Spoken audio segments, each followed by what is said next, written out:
rewinding the clock, going back in time. We're doing that so we can cover the earliest explorers who are not French, at least the earliest one is not French, but he is employed by the King of France. So,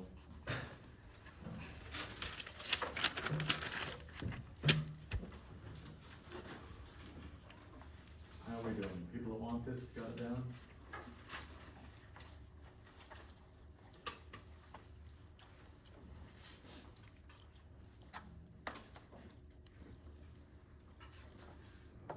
Some key terms, and you'll notice not too many, not too burdensome this time around.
How we doing? Close with these?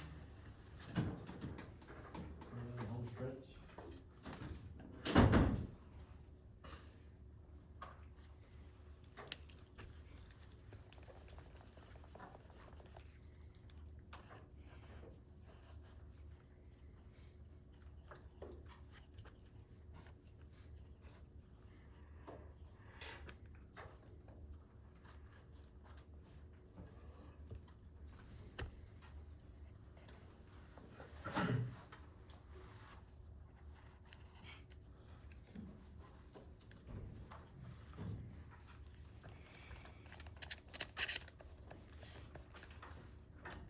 Remember folks, this is a technology-free zone. Quite a number of you have your computers out, and you should be.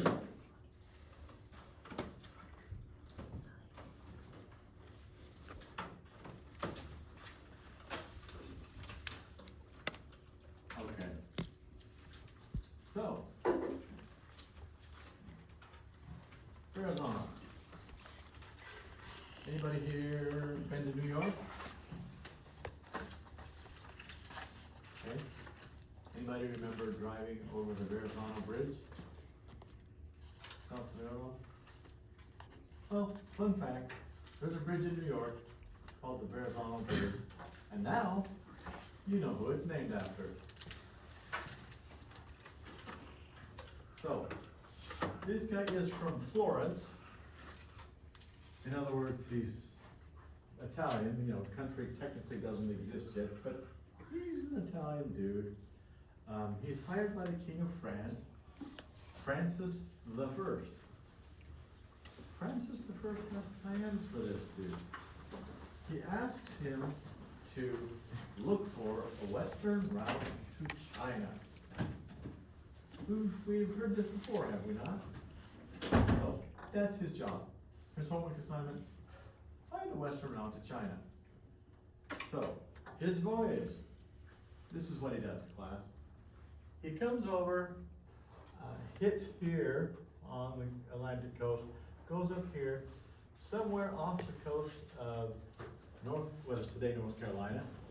He sees an inlet, you know, ocean going inland. And he says, oh look, right there, that's the pathway to China. He's going, man, I'm good at this. This is really easy, I found it, this is great. But does he stop to check it out? No, no, he does not. Class, if he had stopped to check it out, what would he rather quickly discover? Natives. So? Natives. Well, yes, he certainly would that, but in terms of like his goal and what he's assuming this thing is, he's making an assumption, but he sails on past. What would he discover if he actually stopped instead of sailing past it? It's not China. Yeah. This is definitely not the way to get to China. Nope, nope, nope. Easy for him to figure out, but he doesn't bother. He's just like, that's how you get to China, I'm good at it. And you know, he's a busy man, so he moves on. He is the first European to set sight, as far as we know, right, on the location that would one day be New York City. Nothing there, no city, no nothing, but to him, it stands out. It looks cool enough, he thinks it's a cool enough location, but he feels the need to name it. He calls it Nouvelle Angoulême. He's basically trying to kiss up, as they say, to the King of France. Because before Francis was the King of France, he was ruler of Angoulême, the Count of Angoulême. So it's Verrazano's way of saying, check this out, man, I named this after you. But he goes one further. All of this land, this strip of land that he sees, he names all of it. He makes a nice little map. He names all of it Francesca, after the King of France. But can you imagine if that name stayed? That'd be kind of weird, right? That whole area, the Atlantic seaboard, was named Francesca. Obviously, neither name stuck, but so he bounces out here in Narragansett Bay, then he goes back, and he tells, I should mention, one ship, 50 people. So it's a small affair, he's keeping it cheap and simple. So he goes back to the king and reports. The king is encouraged. He is enthusiastic about this. He decides that what he wants to do is establish a colony in the land Verrazano had found. So the king has shifted, not like shifted away from, but I guess you'd say added to. Instead of just go find China, now it's, and build a settlement. Well, Mr. Verrazano, for voyage number 2, goes to Brazil. And since you and I are in a U.S. history class, we are not particularly concerned with that voyage. Voyage number 3, he comes back, this time he goes to the Caribbean. He's exploring the islands, cruising around, having a nice relaxing cruise. When he is captured, that door's unlocked.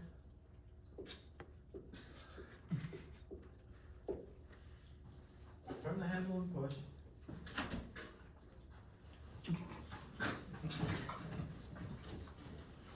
So he meets the Carib Indians. They capture him. Oh. They kill him. Oh. And they eat him for dinner. Oh. And they go, Italian, delicious. We were totally in the mood for Italian food tonight. So, thus endeth his career. And it's fine. So, King of France is going, crap. I gotta hire somebody new. He does do a better job this time around in terms of, looking at people's resumes, their job histories. He hires a French dude named Jacques Cartier. So, this is early 1530s when he hires this guy. And at this point in his life, Mr. Cartier is an experienced mariner, right? His resume looks great, lots of on-the-job experience. So the King of France is like, you're my guy. I got plans for you. So, anybody want to guess what his first assignment is? Mr. Cartier's first assignment? Look for Ghana. Look What? for the last guy. What? Look for the last guy. No? He's gone. King of France is like, I don't care. What does the King of France care about? Colonies? Okay, he is, yes, he's very much interested in colonies. But even before, like, if the king is prioritizing, what comes before colonies? I don't know. Ding, ding, ding, ding, ding, ding, ding. So, assignment numero uno, find China, says the King of France. Then, part two, he says, okay, so the paperwork that he gives this guy, start of the job, stated that Cartier was to, quote, discover certain islands and lands where it is said that a great quantity of gold and other precious things are to be found, end quote. So, that's what he's supposed to do. Step one, find China. Step two, find gold,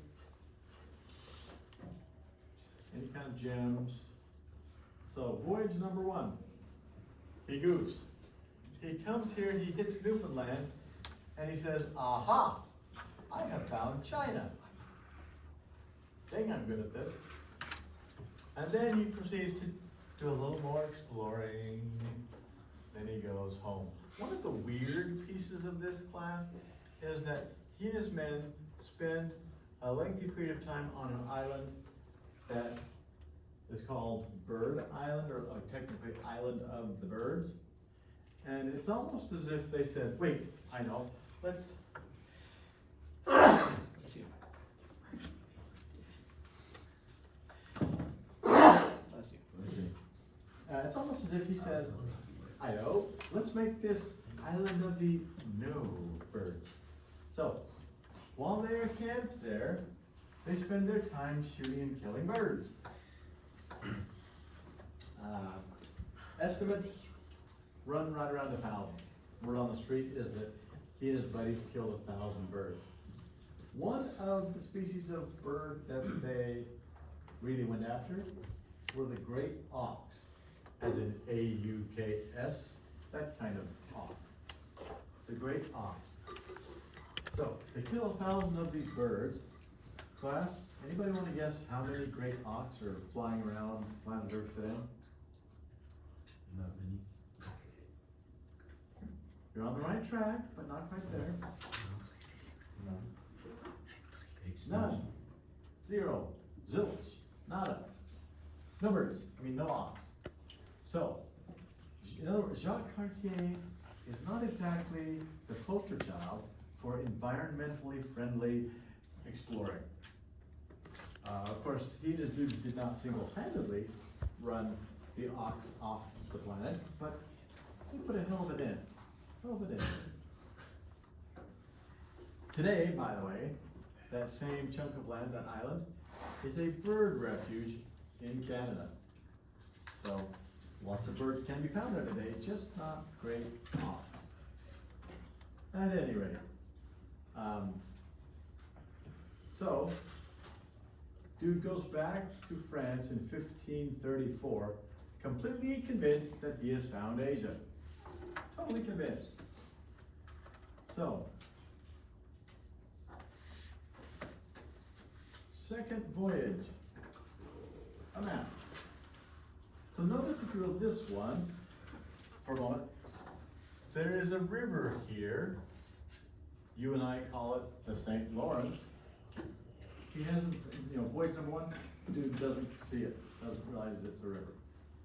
Voyage number two, he comes down and explores.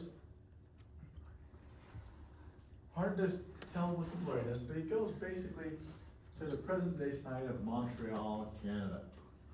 He hits that point, and there's some major waterfalls, and he goes, okay, well, I can't take my ship beyond this spot, so I'm gonna have to turn around. Can't go any further. However, this dude is an optimist. Okay, he's also a reasonably quick learner. You will notice, and by the way, there's the dates for this, 1535 to 36 is his second voyage. But when he comes, he has already determined that Newfoundland is not China. He's making progress. But when he gets here and gets stuck, he says, well, no way in heck am I gonna get off my ship and go hiking. But he believes, and puts this in his paperwork, his report, that China is just a hop, skip, and a jump. If you go around the waterfall and go down this way a little bit, China, the man says. Still wrong, but he's a few miles closer. So he's getting there. Okay, this time, yes, sir? What number does it say up there? The numbers? Yeah. So this, it's a second voice, those numbers, those years, 1535 to 1536. That's voyage numero dos. So, this time he encounters natives who tell him, yo, Jean, if you go up into here, there's gold everywhere. Gold everywhere. As well as quartz. You want quartz crystals? They're all over the place. So, what he does when he returns back to France from this one, he takes with him a chieftain who he's going to use for show and tell when he meets the king. And he wants the guy to tell the king, basically, yep, there's gold all over the place, quartz all over the place, precious jewels, it's everywhere, you just gotta look in the right spot. So, he does this. Voyage number 3. I don't have a map, but I do have this list. Notice first the purpose class. He's got 2 things that the king wants him to do. 1, establish a permanent town on the St. Lawrence. So the king has gotten to the point now where he's saying, we need a French town on the St. Lawrence. Also, notice that he's, and no surprise, he's telling him, look, go ahead and go get those gold and rubies, etc., that are supposed to be in the land to the north.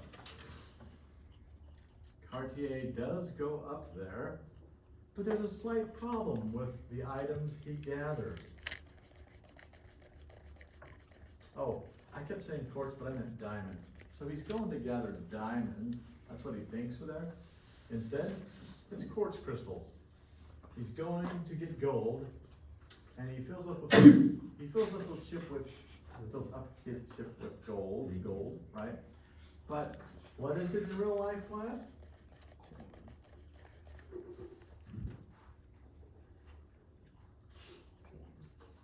What's the nickname for iron pyrite?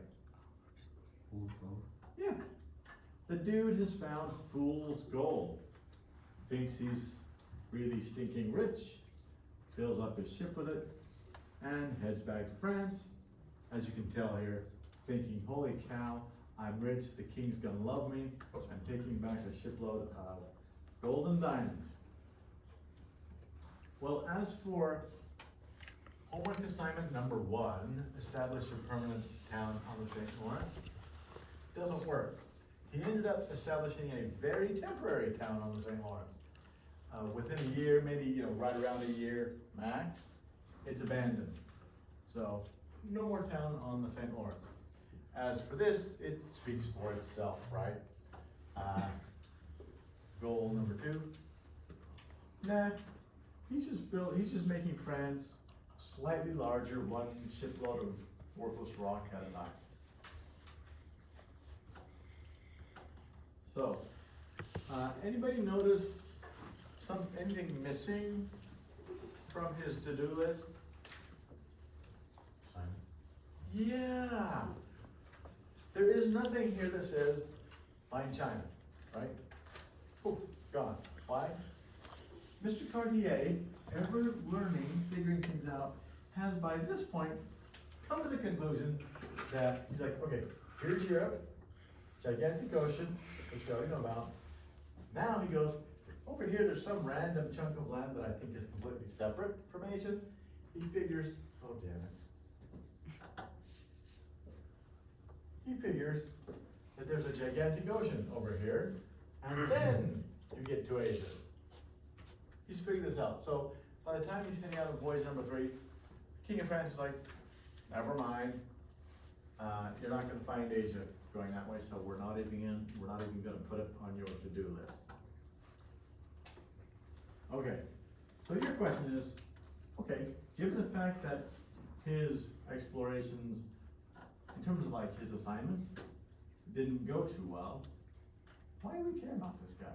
What does he matter? A couple things. First, as for that, I should move back to the map here for a second. St. Lawrence River, this guy opened up the greatest waterway for the European penetration of the interior of North America. So, item one, he opened up the greatest waterway for the European penetration of the interior of North America. And as the first European to go deep into the continent, he is the one who consolidated France's claims to the territory that later became New France. So, some of his other stuff didn't work out, but because of his explorations and where he went and what he claimed for France, yeah, he ends up claiming for France the area that would become New France, French colony. And as I said a moment ago, he is one of the first Europeans to go, hey, wait a minute, I think we got 3 separate land masses, Asia's way, way, way out there. So, Mr. Cartier, for all his errors, plays a crucial role. Others who follow are going to zip down the St. Lawrence and go beyond where Cartier did. They're gonna go deeper into the continent, and as you can tell from the map, they'll hit the Great Lakes. So they're going to be exploring pretty deep inside of North America. Okay, there was a group of religious folks in France. They were called Huguenots. They were treated very, very, very poorly because of their religious beliefs. A lot of people hated their guts. So these guys were being treated very poorly. They decide that what they need to do is get the heck out of France and find somewhere else to go where they can practice their religion as they see fit. They decide they're gonna go to Florida and create a place where all Huguenots in France can escape to get away from the persecution and enjoy religious freedom. Is there a problem with them deciding to go to Florida, class? What's the potential downside here? The Spanish. Ding, ding, ding, ding, ding, ding, ding. Spain already claims Florida, right? Spain's like, excuse me, that's ours. So, they established Fort Caroline on the site of Jacksonville, Florida, right? 1564, the Huguenots established Fort Caroline. And as noted, supposed to be a haven for French Huguenots in search of religious freedom. Problem. Spain says, excuse me, y'all are trespassing, you're not supposed to be here. So, here comes Pedro Menendez de Aviles. This guy comes in, okay, this PowerPoint is being polite, but what he does is he comes in and he just levels Fort Caroline. He murders all of the French people. So all these French people come over looking for religious freedom. Instead, they find death at the hands of a Spaniard. So this guy destroys Fort Caroline, kills all the French people, and then establishes his own fort, Fort Augustine, on September 20th, 1565. Anybody know what's significant about Fort Augustine? Why it shows up in all of the Trivial Pursuit games? With a slightly changed name. Today is St. Augustine, Florida. So, not a fort, major city in Florida. Folks, it is the oldest continual European settlement in North America. It's the oldest one. Others, a couple others were made before, but they got wiped out very quickly. So, But this one sticks around, this one's permanent, still there today. So it gets the prize for being the oldest European created city in North America.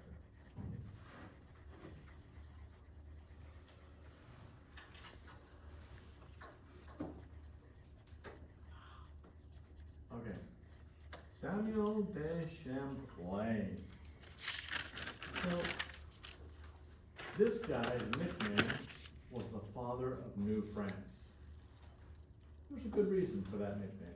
The nickname alone kind of gives you a feel for how important this dude is, right? Father of New France. He comes in 1608. His first project, when he arrives, is to establish the city of Quebec. He does so.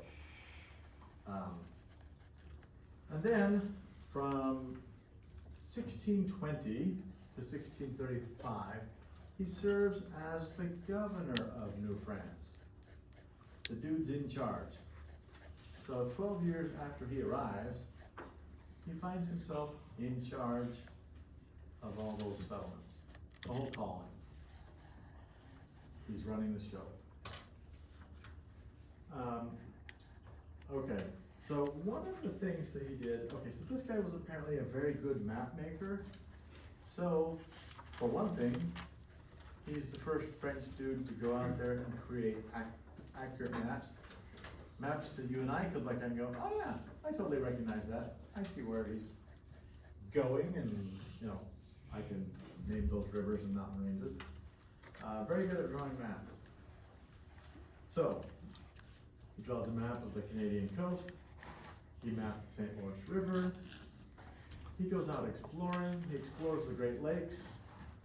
Spends a lot of quality time exploring the Great Lakes. So like I said, this guy moves much further into the interior than Mr. Cartier did. He explored the American coast as far south as present-day Massachusetts. And then he decides to, go overland, cut overland to go back to New France. Slight problem. On his trip overland, he goes through what will one day be the state of New York. Does anybody remember what major Indian tribe lives in New York? We mentioned them briefly a couple days back.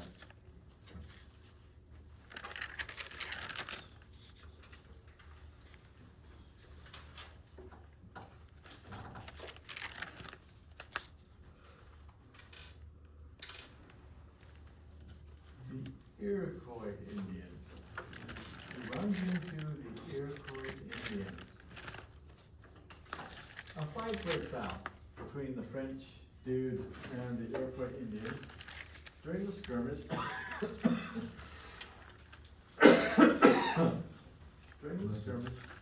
three Iroquois chieftains are killed. Gee, class, how's that gonna go over among the Iroquois? Not so great, right? Not so great. So, what this engagement does, and you would predict this, it sets the stage for bad relations between the Iroquois and the French from that point moving forward. Champlain's like, whoops, I didn't know well. Goes back to New France. And one of the first things, like once they get back to headquarters, Champlain and company decide that their best bet, now that they've turned the Iroquois Indians into enemies, is to become best friends with enemies of the Iroquois. So, the French ally with the Huron Indians, Huron, Huron Indians. They become pals. So these two groups enter into an agreement where they're saying, we'll protect you from the Iroquois Indians, you protect us, we'll join together, put up a united front. That's the plan. Time goes on, war breaks out between England and France, and so Scottish troops march on Quebec City, they capture it, and they take the colony's leaders, including Samuel de Champlain, prisoner. He gets taken back to London, or I should say taken to London, and put up in the Tower of London, that very famous London prison. So he's chilling in prison. 1632, the war ends, and so France is like, or excuse me, England's like, okay, France, never mind, you can have all of your land back, your cities that we captured. And, you know, Mr. Champlain, you're free to go. So Champlain leaves London, makes a beeline for what's left of Quebec City. He gets there. His first project is to rebuild. So he starts rebuilding the city, and you know, when he gets there, right, he's like, hi guys, I'm back, I'm still the governor, I'm just gonna pick up where things kind of left off, gonna repair all the damage. He does that, he's working on that, when he goes on another expedition. In 1634, this guy is so bold as to declare new official policy of New France. And he says that, FYI everybody, we will wipe out the Iroquois Indians. We're going to wipe them all off the map. So, all the Iroquois Indians are like, note to self, we don't want to get wiped off the map. So we're gonna have to go to war against these dudes. So, the next year, 1635, Champlain dies. And then all the dudes in New France are like, great, just great. You come back just long enough to announce this new policy, dangerous policy, and then you exit the stage. And we're here left to deal with the fallout from that announcement. So, the Iroquois Indians take this very seriously. They start raiding Huron villages, and they start raiding French outposts and towns. And this goes on for decades. By the late 1650s, it's looking pretty bad for France. France is, there's basically a handful of dudes hanging on to New France by their fingernails. By 1663, it's looking bad enough that they send in, well, the king of France kind of takes over. King Louis XIV is now the king. And the people at this point who were running the show and barely hanging on were Jesuit priests.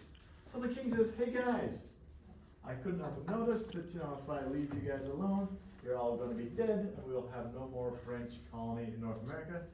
So, I'm sending in the troops. So he sends a whole bunch of French troops. They build a large military installation, and just like that. Oh, the other part is he says, I'm going to make New France a royal colony. In other words, I'm in charge. Like, I'm taking over. I will supervise it directly. So, he sent in the military, he's taking it over. The Iroquois Indians were like, oh man, we were so close. We were almost there. We almost made it. But they failed. So, so what that means is that New France is here to stay, and the Iroquois Indians are not going to have luck trying to wipe them out. Not gonna happen. So New France greatly strengthened. Life goes on. The years go by. Somewhere right around let's say late 1660s, this guy, Father Jacques Marquette, arrives on the scene. So this guy is born in France, educated in France. He is a Jesuit priest. When he graduates from school, he's told, sir, you're going to be a missionary in New France. He's like, oh, okay. He gets sent to New France. He goes to the headquarters and says, hey guys, I'm the new guy around here. Where do you want me? They said, we shall send you to the very western edge of French settlement, which means the dude's going to the Great Lakes. So they send him out to the Great Lakes area. his job, as you can perhaps tell from the painting, to convert natives to Catholicism. That's what he's supposed to do. He is thus engaged in this when he receives a visit from a group of Illinois Indians. Gee, I wonder where the state of Illinois got its name from. But these guys come to him and they're like, they have two items of business. First, they tell him, dude, we keep hearing rumors about this God that you talk about. We are interested in hearing what you have to say. We're kind of curious. So they said, stop by our village anytime. Come tell us about it. Let us know what's going on. The other thing is, they tell him about a river that he did not know existed. In fact, nobody in New France knew existed. Until these Native Americans go, hey, Jacques, buddy, there's a river south here that if you go over to it and you hop on it, one, you can easily drop down to our village and teach us about God, but also, if you stay on that river long enough, it will drop you out into the ocean. Marquette's going, seriously? Are you serious? Oh my gosh. He's like, this is something that all the bigwigs in New France need to know about. And I want to go explore it. But he knows he's new, he's young, and he's a Catholic priest. He's like, there's no way in heck they're going to send me by myself. But he does go back to headquarters on his own to share the information and basically say, I want to go. The folks at headquarters start going, okay, Mr. Marquette, here's the deal. You can go if you take with you a tough-as-nails frontiersman named Louis Joliet. He's like, I'm cool with that. So, thus is born the Marquette-Joliet expedition, one of your key terms. Right, you already have that jotted down. So, these guys are going to sail down the Mississippi. This is the map they draw. How'd they do, class?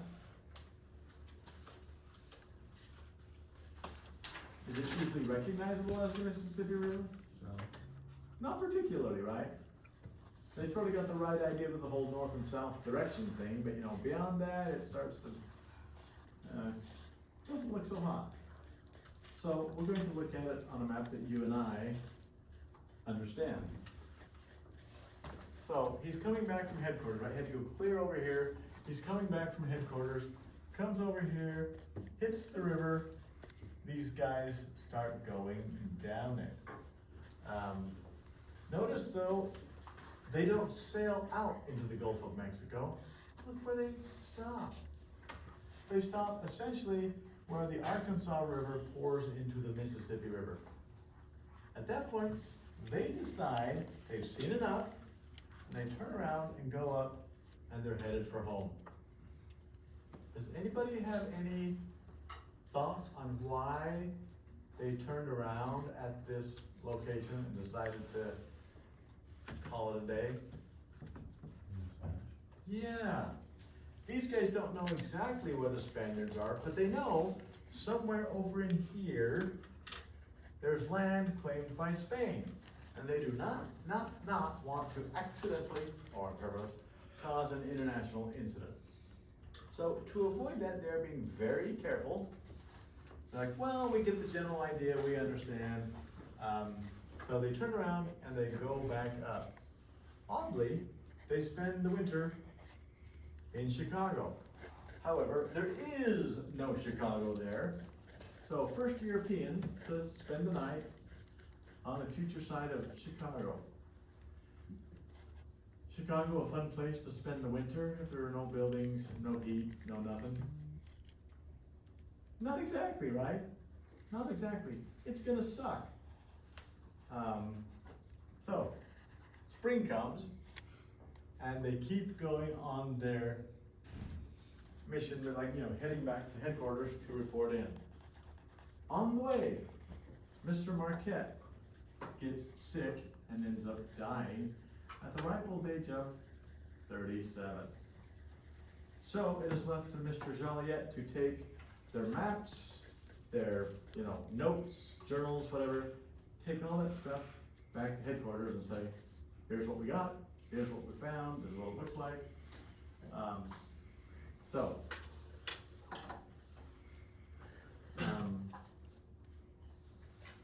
now, folks in New France know all about this river. It has expanded knowledge greatly, right? They've mapped this stuff. Maps aren't great, as we've already decided. But now, there's all this new information out there and available. So,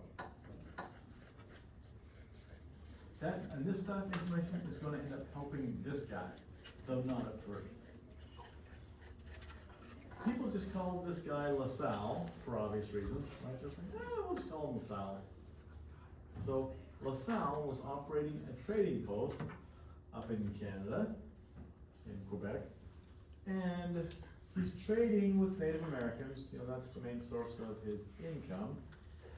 And natives come to him one day, and they're like, hey dude, did you know that a little ways south and west of here, there's a big river? He's like, no, not familiar with it. They said, if you get on that large river and you sail down it, if you sail long enough, it will dump you into a much larger river. If you sail on that one, it'll dump you into the ocean. Class, what river have they just informed this dude about?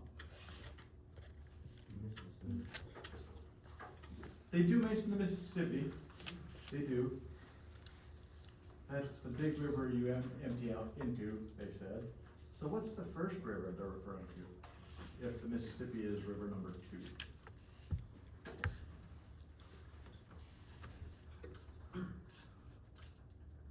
Does it help at all if we go back to this map?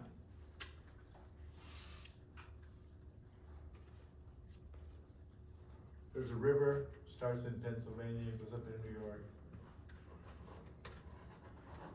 and dumps into the Mississippi River here. Anybody know what that river's called? No. Yeah, the Ohio River. So they're telling this guy about the existence of the Ohio River. So, because, and here's the thing, because this guy is a man of commerce, a man of trade, he immediately is thinking in terms of, ooh, a water route to Asia. That's gonna lower my transportation costs. It's gonna make it so that I will have easy access to China and all the spices and all the yummy food and all the stuff that is available there. So he's thinking in terms of, you know, going there, getting shiploads, bringing it back home cheaply, traveling only by water, and selling it at his trading post. You know, he's thinking in dollar signs. Well, not really dollar signs, right? But he's thinking about money. Bags and bags and bags of money. So, with that in mind, he wants to check this out, see if it's for real, the real deal, and see what happens. So, okay, so for across a period of roughly 20 years, he goes on 3 expeditions. So, his first expedition, he goes down the Ohio River. So he comes over, drops down, goes to the Ohio River. He gets to here, but notice it dead ends. It's present side of, you know, it's the border between Ohio and Kentucky, right? But it dead ends. At that point, or by that point, his men have become deeply frustrated with him. They don't like him. They think he's a jerk. So, they basically abandon him there. A little mutiny, they're going, we're out. Goodbye. Don't care. So, they turn around and they start going home. He's like, wait guys, wait. Like, nah, you suck, we're gone. So, he does not, on voyage number 1, get to go, he doesn't even make it to the Mississippi River. He's going, dang it. Turns around, goes back with his men. So, If there is good news, it is that he did succeed in exploring a large chunk of the Ohio River, mapping it, publicizing it, right, the dude's taking notes on the thing.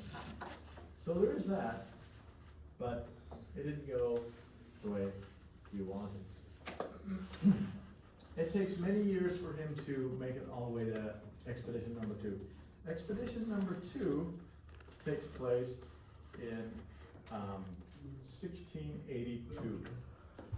So you will notice on his first voyage, he had no info at all from the Marquette Joliet expedition because it hadn't happened yet. Now, 1682, he has their maps, copies of their maps, he has their information, so he has a lot more info he can work with. So, he's following up on their discoveries. He ends up, some of these routes get weird, but basically, he comes over to the Mississippi River, and he drops down it all the way out into, what? Beyond? Yeah, he drops out into the Gulf of Mexico. So LaSalle, last, becomes the first European to travel all the way down the Mississippi River. Marquette and Joliet get credit for doing most of it, but they didn't go all the way. He does. You will notice he's got a little bit different attitude. He's like, I'm not scared about French dudes, or excuse me, Spanish dudes. He's like, I don't care. I'm not worried about that. I'm not a chicken, he says. So he just sails right out into the ocean. Then turns around, comes back up. He's very, very excited. So expedition number 3 for this guy lasts 1685 to 1688.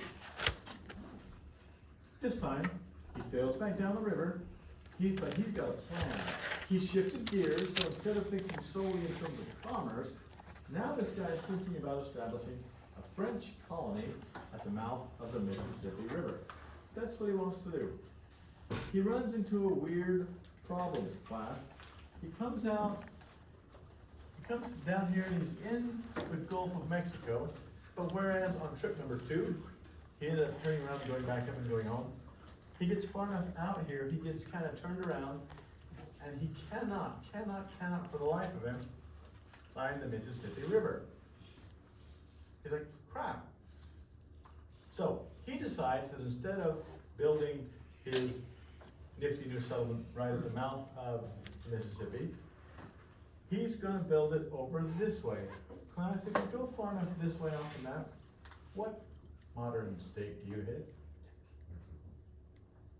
State. Texas.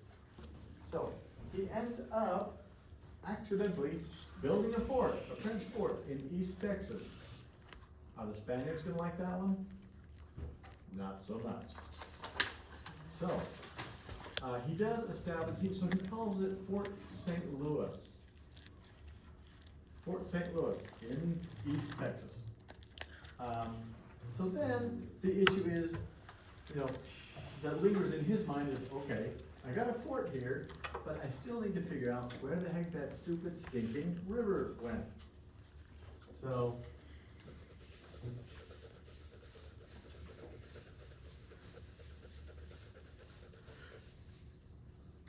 okay, so he does this. Okay, so fort in Texas. He does this thing. Well, right, Mississippi River. He does this. Sends out expeditions.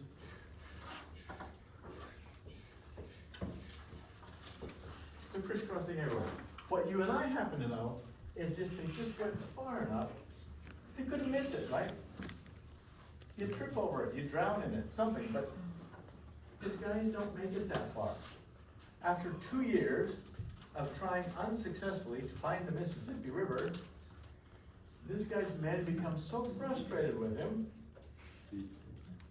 Who said that? They what? Who said that? What? Somebody said they killed him. Who said that? Don't be shy, man. This is no time for shyness. Who said that? Nobody knows? Was that you? Some mysterious individual Who was he? Oh, said wow. it. The individual in question was correct. His men kill him. That's how pissed off they are. They are frustrated. Then, they return to the settlement, and guess what happens, folks? In time, okay, so meanwhile, Spaniards have been alerted, right? They're nervous, like, oh man, we can't have a French settlement there, that's terrible. But before Spain can get involved and do anything about it, a combination of disease and very irate Native Americans combined to wipe out Fort St. Louis. So the French fort in East Texas completely obliterated before the Spaniards can arrive on scene to do it themselves. So, okay, let's see how we're doing here. Okay. A couple things to consider, folks. Okay, one of the things that, guys, you, hang on. One of the things this guy does, everywhere he goes, he claims the land for France, right? So what ends up happening is, we end up with New France up here, and then a chunk of land like this that he claims for France. But he calls this, wait for it,